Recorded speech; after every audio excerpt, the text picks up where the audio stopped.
안녕하세요. 누구보다 빠르게, 하지만 아무도 책임지지 않는 시대. 정보의 속도는 이제 감정보다 빠릅니다. 오늘은 스포일러는 범죄인가, 문화인가에 대해 이야기해 볼게요. 패널을 소개할게요. 벨라예요. 전 무조건 금지예요. 창작자 입장에서 그건 그냥 작품 파괴예요. 마일라예요. 저는 플랫폼마다 대응이 달라야 한다고 생각해요. 강제는 좀 과하지 않을까요? 베스퍼입니다. 반응 콘텐츠 자체가 하나의 문화입니다. 기준을 뒤집지 않고는 논의가 성립하지 않지 않습니까? 엘렌이에요. 전 일정 시간 제한은 필요하다고 봐요. 48시간 그 정도가 중간선 같아요. 그외치야.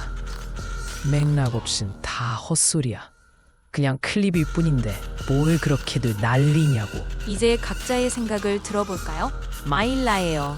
그때 본 영화 클립 처음엔 몰랐어요. 그런데요, 익숙한 멜로디가 들리자마자 결말이 느껴졌어요. 하필이면 그 장면이 광고로 재생되더라고요. 이게 누군가에겐 단서, 누군가에겐 반전이잖아요. 스포일러라는 단어 자체가 통일된 정의가 없는 것도 문제예요. 플랫폼마다 콘텐츠 배치 방식이 다른데 똑같은 기준을 적용하는 게 맞는 걸까요? 예측 가능한 구조 속에서도 사람마다 받아들이는 방식은 다르니까요. 저는 그래서 맥락 기반의 알고리즘 조정이 더 현실적인 대응 같아요. 글리치야. 그러니까 맥락이 뭐냐고. 광고는 되고 리뷰는 안 되고 그 기준 누가 정했는데. 그냥 멋대로인 거잖아. 다 자기 편할 대로 말 바꾸는 구조지. 기억 안 나? 몇 달 전엔 밈처럼 돌아다닌 엔딩 클립 보고 다들 웃고 있었잖아. 그땐 유행이었고 지금은 범죄야? 그게 말이 돼? 사람들이 보고 싶은 건 진심이 아니라 타이밍이야. 딱 맞는 순간 그 반응. 그러니까 기준은 애초에 없고 난리치는 거 자체가 웃겨. 정의된 적 없잖아. 그거. 엘렌이에요. 글리치 씨 말처럼 기준이 모호한 건 맞아요. 예를 들어 개봉 후 48시간 이내엔 주요 장면 노출을 제한하는 거죠. 일부 플랫폼은 이걸 아예 자동으로 감지하고 숨기는 기능도 시험 중이에요. 기술적 제어가 가능하다면 의도적 노출은 더욱 분명한 책임이 따르겠죠. 물론 리뷰와 광고는 경계가 모호하긴 해요. 하지만 시간이라는 중립 변수를 넣으면 구분이 쉬워져요. 중요한 건 모두가 같은 출발선에서 밤산을 시작할 수 있는 환경을 마련하는 거예요. 베스퍼입니다. 엘렌 씨, 그건 콘텐츠를 마치 수면제처럼 다룬다는 거 아닙니까? 48시간이면 괜찮고 47시간이면 불법입니까? 그 경계 설계자가 고른 셈 아닙니까? 지금 논의는 책임 구조가 아니라 반응 구조에 휘둘리고 있는 거예요. 알고리즘은 타이밍을 상품화하고 플랫폼은 그 리듬으로 수익을 설계합니다. 그 안에서 스포일러는 정보가 아니라 유닛이에요. 잘라 쓰는 콘텐츠 조각이죠. 자극을 제한한다고 구조가 바뀌지 않습니다. 기능을 바꾸지 않으면 뒤칙도 무의미하지 않습니까? 그러니 저는 이 모든 흐름을 하나의 문화로 수용하는 게 오히려 정직하다고 봅니다. 벨라예요? 아니요, 저는 도저히 수용 못해요.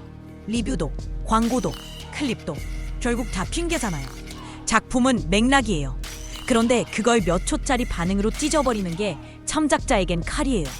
아무리 시간이 지났다고 해도 반응 속에 담긴 정보가 너무 많아요. 요즘은 댓글 하나만 봐도 반전이 유추돼요. 의도된 확산이죠. 그건 무조건적인 금지라는 말 부담스러울 수 있어요. 하지만 적어도 제재는 필요해요. 누군가는 그 한 장면을 위해 몇 년을 투자했을 텐데 그걸 2번 터치로 날릴 수는 없잖아요. 엘렌이에요. 벨라 씨의 우려 충분히 공감해요. 특히 창작자의 노력이 무단 노출로 무력화되는 부분은 분명 문제예요. 다만 플랫폼도 소비 주기의 일부예요. 유튜브 쇼츠나 인스타 릴스처럼 짧은 클립 중심 컨텐츠는 정보가 아니라 체형으로 작동하죠. 예를 들어 어떤 사용자가 영화 개봉 다음 날 엔딩 장면을 코스프레 영상에 넣었어요. 그 영상은 스포일러보다 밈으로 받아들여졌고 조회수는 폭발했어요. 이건 규제보단 참여와 맥락 판단의 영역이에요. 그래서 저는 시간 제한과 사용자 알림을 병행한 자율 규제가 현실적이라고 봐요. 문제는 어떤 기준이든 그걸 실행할 플랫폼의 의지가 더 중요하다는 거예요. 마일라예요. 맞아요. 기준도 중요하지만 누가 그 기준을 살려내느냐가 더 복잡한 문제예요. 사람들은 규칙보다 분위기에 따라 움직이니까요. 며칠 전에 어떤 스트리머가 드라마 결말을 실수로 말해버렸는데요. 재미있는 건 그걸 듣고 나서 드라마를 보기 시작한 사람도 있었어요. 스포일러가 항상 감상을 방해하진 않는다는 뜻 같아요. 그렇다고 해서 방치하자는 건 아니지만 절대 기준이 정해지긴 어려운 것 같아요. 그래서 저는 아예 콘텐츠의 성격별로 기준을 다르게 적용하자는 쪽에 더 가까워지고 있어요. 클리치야, 이제 와서 다들 애매하다고 말하네.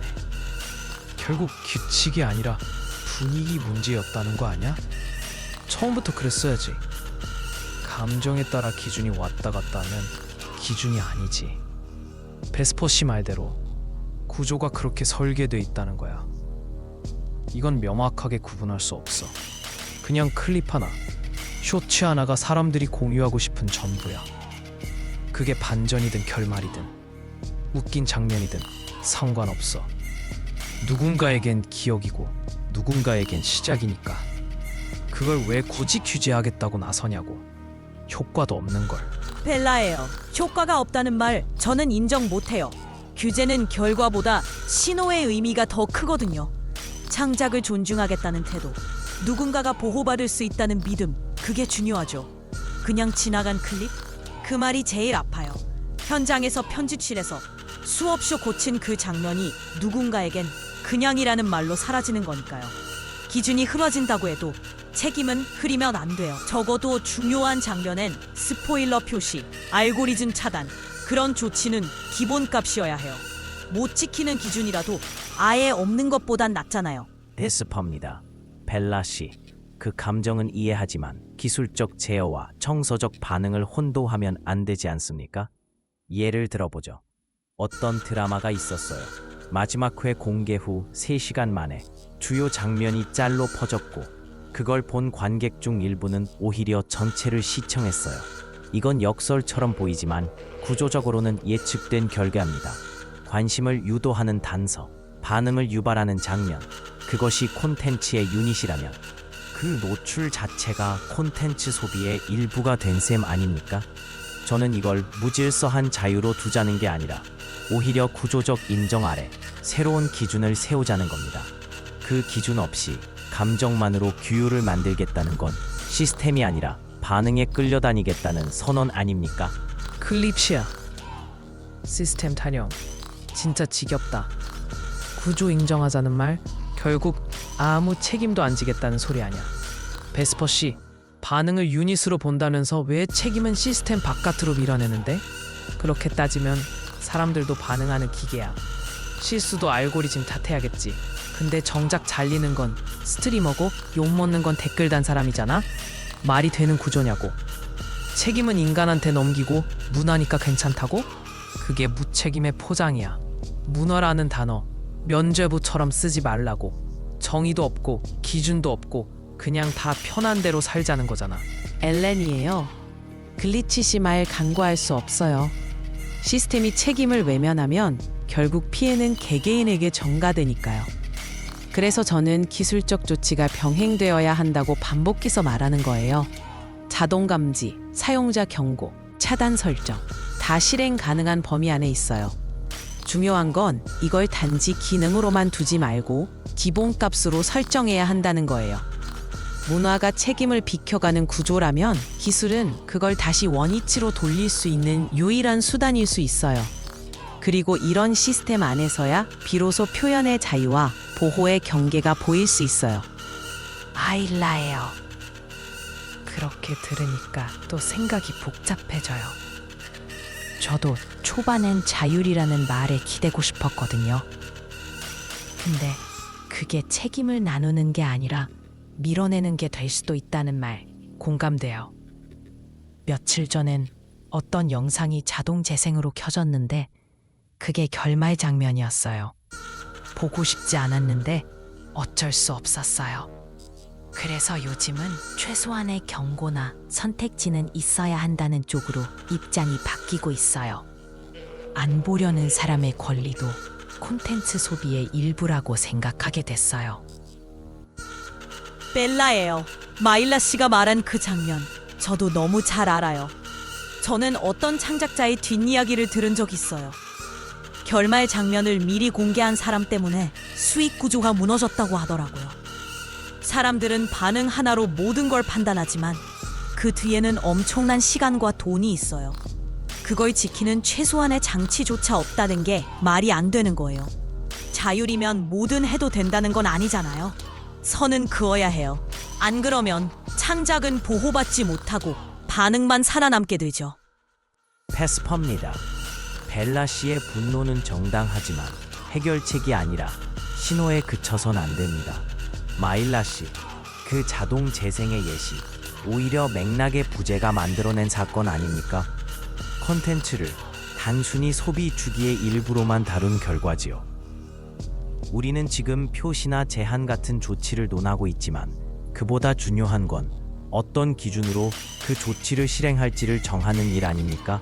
감정은 사건을 포착하지만 기준은 사건을 구분합니다. 그걸 하지 않으면 우리는 매번 실수와 의도 사이에서 똑같은 논쟁을 반복할 뿐입니다. 결국 묻게 되죠. 기준 없는 보호는 누구를 위한 것입니까?